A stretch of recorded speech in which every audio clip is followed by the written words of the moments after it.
There are certain things you inherit that you can't simply throw away. For me, it was a sprawling 2-story farmhouse off a gravel road near Coudersport, Pennsylvania, and everything inside it. I arrived on October 14th, 3 days after the funeral. My grandfather, Arthur, had been a recluse for the last decade of his life. He hadn't let anyone visit, not me, not my parents, not even the local mail carrier since 2014. Walking into that house felt like breaking into a tomb. The air was stagnant, tasting of stale dust and unwashed wool. It was 4:30 p.m., but the thick pine trees surrounding the property choked out most of the afternoon light, casting the living room in perpetual twilight. The house was cluttered, filled with stacks of yellowing newspapers and rusted tools, but the living room was dominated by one single object: the chair. It was a massive, high-backed Chesterfield armchair, upholstered in deep burgundy leather that had cracked with age. It sat squarely in the center of the room, facing the cold, empty fireplace. It was the kind of furniture that looked like it had organs instead of stuffing. The leather was worn smooth on the armrests, where my grandfather's hands had rested for thousands of hours. I spent the first few hours moving boxes, trying to clear a path to the kitchen. The silence in that house was heavy. It wasn't the peaceful quiet of the countryside. It was a pressurized silence, like the air inside a submarine. Every time I stopped moving, I could hear the house settling wood, groaning under unseen weight. By 9 p.m., I was exhausted. I made a sandwich in the dimly lit kitchen and walked back into the living room to eat. I remember staring at the chair. It was empty, obviously. The seat cushion was puffed up, the foam stiff and rounded. It looked uncomfortable, honestly. I remember thinking it was strange that an old man with a bad back would choose such a rigid seat. The leather shone dully in the light of the single floor lamp I'd plugged in. I finished my food and decided to turn in early. The master bedroom was upstairs, but I didn't want to sleep in Arthur's bed yet, so I set up a cot in the guest room on the ground floor, just down the hall from the living room. Before I closed the door, I took one last look at the main room. The house was dead silent. The chair sat there, facing the fireplace, empty and cold. I locked the front door, specifically engaging the deadbolt and the chain, and went to sleep. I didn't know it then, but that was the last peaceful night of sleep I would ever have. I woke up at 6:14 a.m. to the sound of a branch scraping against the guest room window. The sun hadn't fully risen yet, and the light filtering through the cheap curtains was a bruised shade of purple gray. The farmhouse was freezing. The thermostat in the hallway read 58 degrees, but it felt colder. The dampness in this part of Pennsylvania sinks right into your bones. I wrapped a blanket around my shoulders and headed for the kitchen to start a pot of coffee. To get there, I had to pass through the living room. I was halfway across the floorboards when I stopped. My brain couldn't quite process what I was seeing. The night before, I had stared at that Chesterfield chair. I had noted specifically how the cushion was domed, almost swollen with its stuffing. It had looked stiff, untouched. Now, it looked occupied. The seat cushion was crushed, and I don't mean slightly sagging from age. I mean it was compressed down to the frame, forming a perfect, deep basin. The leather was pulled taut. The wrinkles stretched smooth by immense pressure. The indentation was so profound, so clearly defined, that it looked like an invisible man weighing 300 pounds was currently sitting there, staring into the fireplace. I stood there for a solid minute, my breath pluming in the cold air, just waiting for the cushion to spring back. I expected it to be a slow-rise old memory foam fighting against gravity, but it didn't move. It stayed crushed. "Okay," I whispered. My voice sounded too loud in the empty room. "Okay." I walked over to the chair. I remember the floorboards creaking under my socks. I reached out and ran my hand along the armrest. It was cold. I looked around the room, scanning the corners. The front door was still deadbolted. The windows were painted shut. I had checked them myself. There was absolutely no way anyone had been in here. I tried to rationalize it. I told myself that maybe the temperature drop caused the old springs to collapse. Or maybe I had sleepwalked. I had never sleepwalked in my life, but stress does weird things to the body. I grabbed the sides of the cushion and pulled. It was stuck, wedged deep into the frame. I had to use both hands and significant force to yank it upward.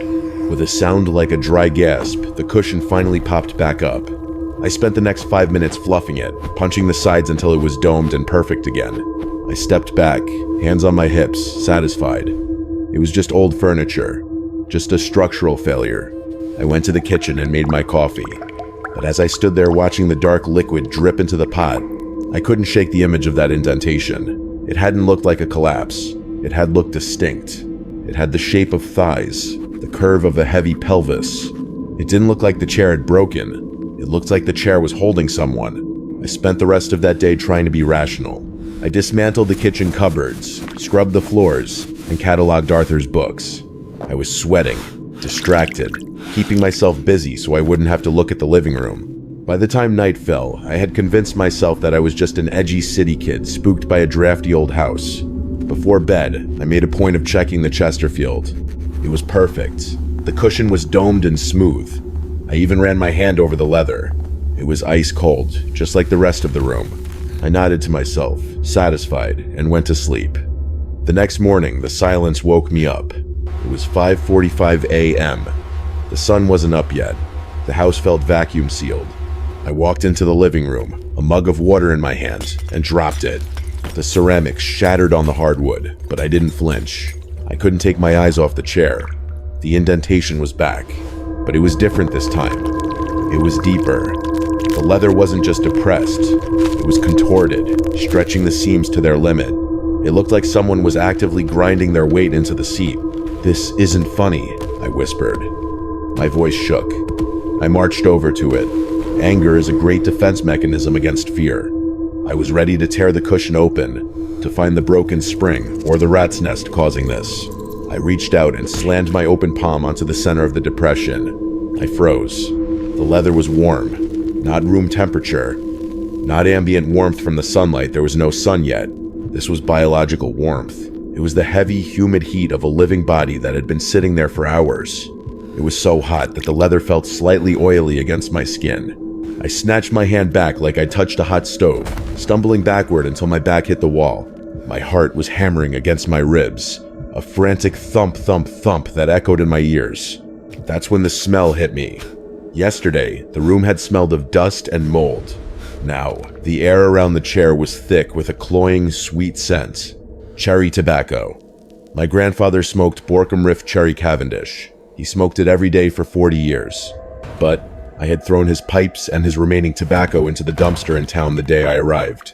I had scrubbed the walls. The smell was fresh. It was swirling in the air, drifting up from the warm seat in invisible ribbons. I stood there, pressed against the wall, staring at the empty, warm chair. My brain was trying to find a loophole, a heating vent under the floor, a chemical reaction in the foam. But deep down, the primitive part of my brain, the lizard brain that knows when you are being hunted, was screaming one thing. Someone just stood up. I stayed. Of course I stayed. I convinced myself I had to. I needed the money from the estate sale, and I had nowhere else to go. But looking back, I think the house was already working on me, dampening my survival instincts. Over the next 4 days, I turned into a scientist of the absurd. I decided that if I couldn't stop it, I would document it. Every night at 11 p.m., I performed the ritual. I would vigorously fluff the cushion, kneading the stiff foam until it was a perfect convex dome. I used a level from the garage to make sure the seat was perfectly flat. I took a photo with my phone. Every morning at 6 a.m., I would walk in with my notebook. Date, October 17. Status, depressed. Depth, approx 4 inches.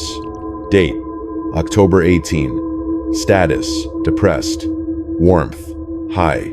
It was clockwork. It was so consistent that the fear began to calcify into something resembling acceptance. Humans can get used to anything, even the impossible. If it happens on a schedule, I convinced myself it was him. It had to be Arthur. Who else would have such a heavy, stubborn presence? Who else would smell like that specific cherry tobacco? By the 5th day, I started interacting with it. I made 2 cups of coffee in the morning. One for me, and one I placed on the dusty side table next to the Chesterfield. "Morning, Grandpa," I said, my voice cracking slightly. I sat cross-legged on the floorboards, a safe 3 feet away from the chair. I talked to the empty, crushed seat. I told the indentation about the funeral, about the few people who showed up. I told him I was sorry I hadn't visited since I was a kid. I poured my heart out to that worn burgundy leather. The chair never moved while I was watching. It never shifted. But as I spoke, the leather would make sounds. Soft, rhythmic creaks. Screer. Screer.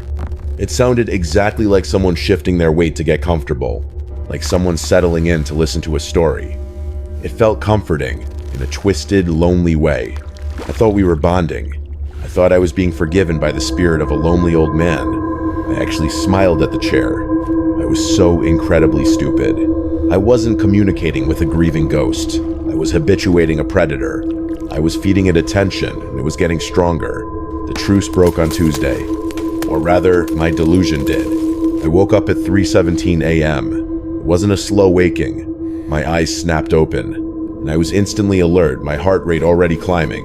The farmhouse was absolutely silent, but the air felt heavy, pressurized, like the moment before a thunderstorm breaks. Then, I heard it. It came from the living room. It wasn't the soft creak of weight shifting I'd heard during the day. It was a loud, dragging sound. Scr-a-thump. Scr-a-thump. It sounded like heavy furniture being shoved across the floorboards, inch by inch. I lay in the dark, frozen under my quilt. My mind raced. Maybe it's a draft? Maybe a raccoon got in? But raccoons don't drag 100-pound furniture. The noise stopped abruptly. I waited 5 minutes. Then 10. The silence was worse than the noise because now my imagination was filling in the gaps. Finally, the need to know outweighed the fear. I grabbed the heavy flashlight I kept by the bed and crept into the hallway. I didn't turn on the overhead lights. I didn't want to see whatever was out there in full brightness. I reached the end of the hallway where it opened into the living room. I raised the flashlight and clicked it on. The beam cut through the darkness, illuminating dust motes dancing in the cold air. I swept the light across the room. The boxes were where I left them. The fireplace was cold and black. Then the beam hit the center of the room. My stomach dropped so hard, I felt nauseous. The Chesterfield wasn't facing the fireplace anymore. It had been rotated a full 90 degrees. It was facing the hallway. It was facing me. The indentation in the seat was deeper than I had ever seen it. It was practically touching the floor. But the terrifying part was the back of the chair. The leather was bulging outward, distended, as if the person sitting in it was leaning forward, elbows on knees, intently watching the doorway where I now stood. And the smell, the sweet cherry tobacco, was gone. In its place was a sharp, metallic tang. It smelled like copper, like a handful of wet pennies, or dried blood. "Grandpa?" I whispered, but the word died in my throat.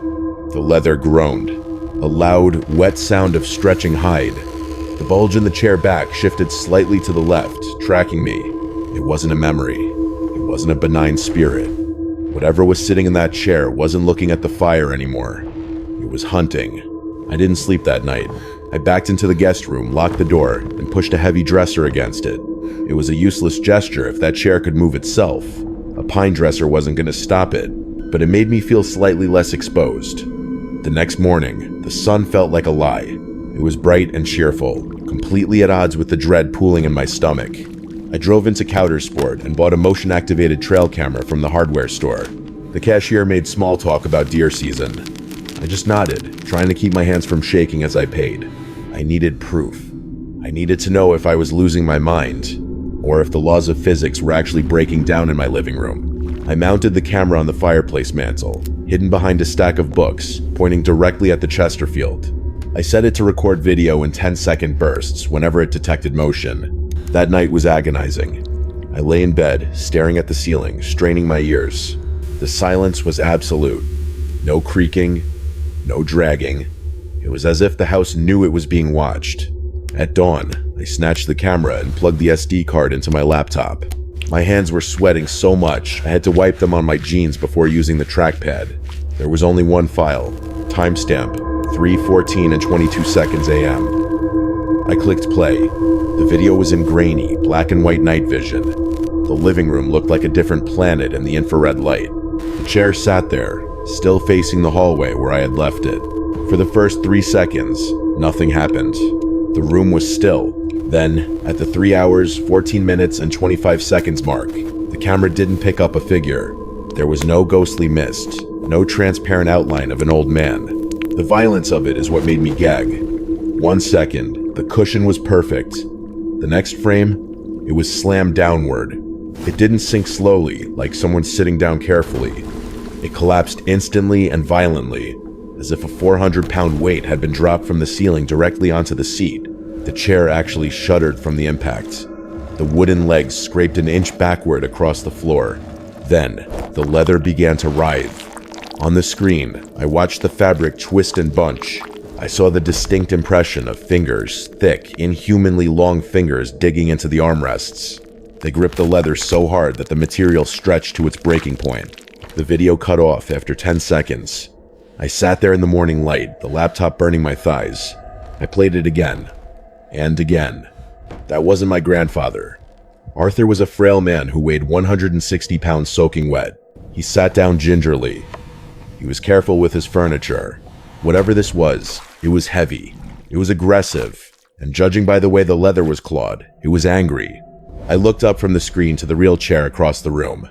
The indentation was there, deep and dark, and for the first time, I noticed something else. The leather on the armrests wasn't just cracked, it was punctured. 5 small, distinct holes on each side. Something was holding on tight. The horror from the video had turned into a frantic curiosity. I couldn't leave. Not yet. I needed to understand what was in my house, what had taken over that chair. I went back into the living room.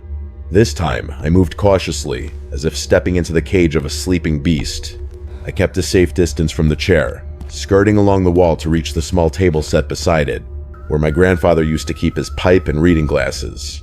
The desk drawer let out a dry shriek as I pulled it open. Inside, there wasn't much. A few melted cough drops stuck to the wood, a broken pencil, and a small black leather-bound notebook. I picked up the notebook. The pages were yellowed and brittle. I thought it was a ledger for expenses or doctor appointments, but as soon as I turned the first page, I realized I was wrong. It was an observation log. The first pages. Arthur's handwriting was neat, meticulous. Feb 3. Bought chair from antique auction. Good leather. Solid oak frame. A bargain.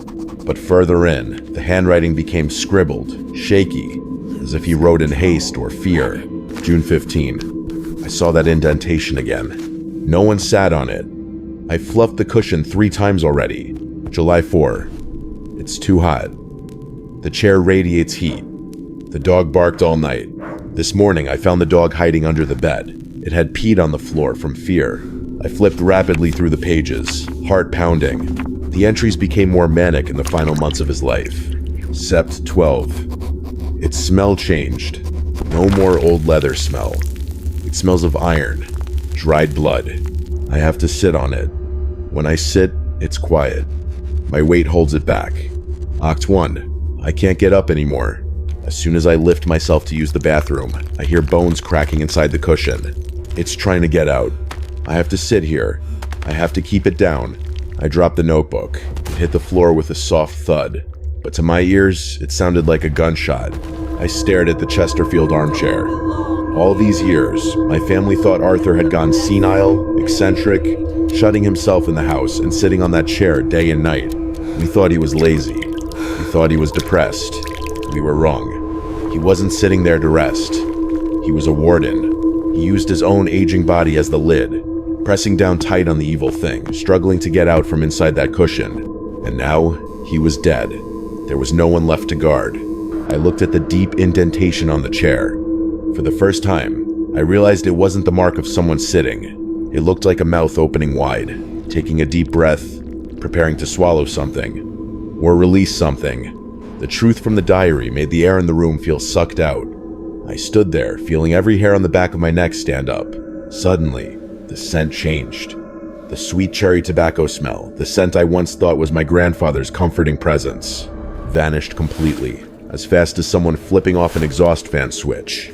Instead, a different smell rushed in, assaulting my nose and making my stomach churn. The smell of scrap metal. The pungent tang of wet metal mixed with acrid ozone, like the smell of the air after a very close lightning strike. And beneath that layer of smell was something more organic. The scent of rotting meat. I pinched my nose, trying to suppress the nausea, my eyes still glued to the chair. Crack! A sharp sound rang out, shattering the silence. A leather-covered button on the chair, back buttons sewn tight to the oak frame, popped off. It whizzed across the room and hit the wall behind me. Crack! Crack! 2 more shot out. The burgundy leather, already cracked with age, was now stretching to its absolute limit. It was no longer a rich burgundy. Where it stretched, it turned a sickly white like necrotic flesh. The indentation in the center of the seat was no longer smooth. It was seething. The leather heaved up and down, not in a steady breathing rhythm, but in violent, spasmodic convulsions. The stitching at the cushion's edge began to fray, one thread at a time. Snap, snap, snap. I backed away, hitting the door frame. I realized my fatal mistake. I had let it rest. My grandfather had sat on it for 10 years to keep the springs compressed, to keep the leather from bursting. He was the safety pin. And me? I had left it empty for a whole week. I even fluffed it, loosening the cushion, making space for the thing inside to breathe. Now, that thing didn't just want to sit. It wanted to stand up. And that old leather upholstery was the only thing separating it from the real world. But looking at the cracks splitting open on the armrest, revealing the black foam inside leaking a viscous liquid, I knew time was running out. Survival instinct finally triumphed over paralyzing fear. I didn't need to know what it was anymore. I just knew it wasn't allowed in this house 1 second longer. I rushed forward, crouched low, and gripped the oak legs of the chair tight. My plan was simple. Drag it out the back door, push it down the grassy hill, and set it on fire. But the moment I used all my strength to yank it backward, I realized the absurdity of this weight. The chair didn't budge, not even a millimeter. It was impossibly heavy. It didn't feel like dragging a piece of furniture, but like I was trying to uproot a granite boulder rooted deep into the earth. I gritted my teeth, neck veins bulging, feet driving hard into the wood floor for leverage, but the chair remained there as if welded to the house's foundation. "Move, damn you!" I screamed, cold sweat streaming down my back. That was when I felt it. Because my hands were gripping the chair frame tight, my chest pressed against the leather back, so I felt the vibration before I heard the sound. A low, gurgling vibration transmitted through the thick leather, going straight into my sternum. Then the sound came. Not the creak of springs, not cracking wood. It was a growl. A wet, viscous growl, sounding like air forced through a throat full of blood and mucus. It came from inside the foam cushion, right next to my ear. Grr, gurgle, gurgle, grr. I let go, falling back onto the floor, gasping. The chair shuddered. This time I saw it clearly. The armrests on both sides inflated and deflated like a giant lung inhaling. From the puncture holes in the leather I'd seen that morning, a thick black fluid began to ooze out faster, dripping onto the polished hardwood. Drip, drip, drip. It wasn't a haunted object. The chair itself was a cocoon, a leather and wood shell for a biological monstrosity gestating inside. And I had just made it angry. I no longer had any intention of burning down the house or being a hero. Instinct told me that if I stayed 1 second longer, I would become part of that seat cushion just like my grandfather. I grabbed the car keys from the cabinet and rushed toward the front door. But the moment my fingers touched the cold metal of the doorknob, click, the overhead lights cut out. A Pennsylvania autumn storm had chosen the worst possible moment to cut the power. The whole house was plunged into ink-thick darkness, only occasionally illuminated by jagged lightning outside the window. And in that twilight moment between lightning and darkness, I heard a sound that made my blood run cold. Bam! Not thunder. It was the sound of a heavy object throwing itself against the front door, right in front of me, separated only by a thin layer of wood that had blocked the escape route. I didn't know how it moved that fast. 1 second it was in the middle of the room, the next it had rushed to block the door. I heard oak grinding against the door frame, the sound of flesh rubbing and squealing. It was blocking the front door. In utter panic, I turned and ran back inside, bolting straight for the guest bedroom at the end of the hall. I slammed the door shut, locked it, and threw my entire body weight, with a frenzy of adrenaline, to push the pine wardrobe across the door. I collapsed on the floor, back against the wardrobe, gripping the tiny box cutter I used for cardboard boxes, panting like a wounded animal. A minute passed in absolute silence. Then it started moving. Creak, thump, creak. The sound changed. It was no longer a continuous dragging sound. It sounded intermittent, rhythmic. 4 oak chair legs pounding the floorboards, 1 step at a time. Heavy, slow, deliberate. It was walking, sounding like a giant spider made of wood and leather feeling its way through the dark. It walked past the kitchen. Dishes rattled in the cabinet.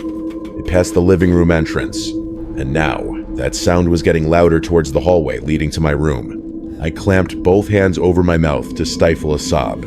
The smell of scrap metal, ozone, and rotting meat began to seep through the gap under the door, flooding the bedroom. So thick, I felt like I was drowning in a pool of blood. Creak. Thump. The footsteps stopped. Right outside my flimsy door. I held my breath, eyes glued to the old brass doorknob. A deadly silence hung over everything, save for the sound of rain lashing against the window. Then, the doorknob moved. It turned slowly to the right. Creak. It wasn't the clumsy bashing of a heavy object pressing against the door. It was a sophisticated, dexterous movement. Something on the other side. Something growing out of the chair had fingers, and it was trying to pick the lock. When it realized the door was bolted, it didn't stop. Instead, a massive force slammed into the door. Bam! The pine door bowed inward. The heavy wardrobe I used as a barricade. They were shoved back a distance, its legs screaming across the floor like a howling beast. Plaster dust rained down on my head. I didn't wait for the second ram. I bolted for the window. It was an old-style sash window, painted shut over decades. I slammed my hand against the latch, but it didn't budge. Behind my back, the sound of splintering wood rang out ear-splittingly. The bedroom door was being torn apart. Not broken, but chewed. I heard a wet crunching sound, as if the wood was being dissolved by acid, or crushed by jaws harder than steel. The stench was now so overpowering my eyes watered. "Open up!" I screamed, smashing the flashlight butt against the window frame. The paint cracked. I used both hands, straining with all my might to shove the sash up. Creak. Bam. The window flew open. Cold wind and rain slapped me in the face. But I had never been so grateful for a storm. I climbed onto the sill, one foot already placed out in the muddy garden. Just then, the barricade behind me collapsed. The wardrobe was tossed aside like a plastic toy. The bedroom door was gone completely. I didn't dare look back immediately. I threw myself out the window, falling face first onto the sodden grass, mud filling my mouth. I scrambled up, slipped, then tried to run toward the pickup truck parked on the gravel road. But human instinct is stupid. When I had run a safe distance, about 10 meters, I made the classic mistake of every horror movie victim. I turned back to look. A lightning bolt tore the night sky, illuminating the wooden house in a split second, turning everything into a macabre black and white painting. In the bedroom window frame where I had just escaped, it was standing there. The Chesterfield armchair no longer had its original shape. It had bloomed. The burgundy leather had split completely open, hanging loosely, like flaps of dead skin. The oak frame was shattered, and from within that cocoon, a wet, glistening black creature was rising. It had no fixed shape. It looked like a knot of muscles and sinew braided tight together, still covered in yellow-stained foam. But at the top, where the headrest should have been, I saw something like a face. It was flat, eyeless, with only a deep, pulsating pit in the center, the very indentation I had seen every morning. And from that pit, dozens of thin strings or tendrils were reaching out the window, groping in the air, tasting the rain, searching for my warmth. That was the last time I saw the house. I didn't stop the car until the tank ran dry at a rest stop 3 states away. The next morning, I didn't call the police. I didn't call the fire department. I went back there with 4 20-liter gas cans bought from a self-service station. I didn't step inside the house. I stood from afar, throwing glass bottles filled with gasoline and fire-soaked rags through the shattered window frame where I had escaped. The fire flared up with unnatural intensity. The smoke rising wasn't the gray of burning wood, but pitch black, thick as tar. And the smell, God, that smell haunts me to this day. It didn't smell like a house fire. It smelled like a crematorium working over capacity. I stood there watching until the roof collapsed, burying everything inside. That was 6 months ago. Currently, I live in a studio apartment on the 15th floor in Philadelphia. I chose this place because it's modern, concrete walls, cold tile floors. I didn't buy a sofa. I didn't buy an armchair. All my seats are made of hard metal or transparent plastic. I thought I had escaped. I thought the fire had killed that thing, or at least imprisoned it in the ashes in Pennsylvania. But this morning, I woke up at 6.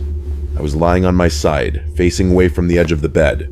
In my grogginess, I was about to roll over to turn off the alarm, but I stopped. My mattress was memory foam. Right behind my back, the mattress edge was depressed deeply. Not from my weight.